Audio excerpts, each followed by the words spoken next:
हंस के बोला हे राजा कटी जई है रतिया, हंस के बोला हे राजा कटी जई है रतिया, कटी जई है रतिया हो बीती जई है रतिया, कटी जई है रतिया हो बीती जई है रतिया।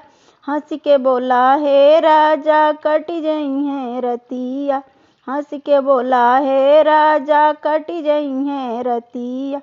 सोने के थाली माँ जवना बनवली, सोने की थाली माँ जवना बनवली, तुझे माँ जवना हम डोलाई बेनिया। हंस के बोला हे राजा कटी जई है रतिया, हंस के बोला हे राजा कटी जई है रतिया।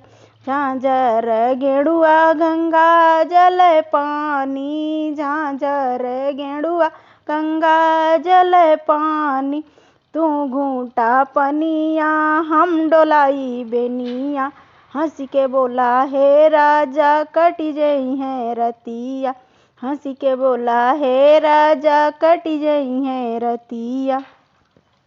लौंगा इलायची के बिरवा जोड़ाई, लौंगा इलायची के बिरवा जोड़ाई, तू कूचा बिरवा हम डोलाई बेनिया। हंस के बोला हे राजा कटी जई है रतिया, हंस के बोला हे राजा कटी जई है रतिया।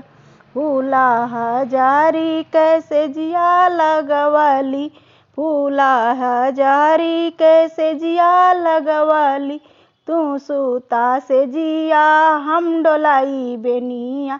हंस के बोला हे राजा कटी जई है रतिया, हंस के बोला हे राजा कटी जई है रतिया।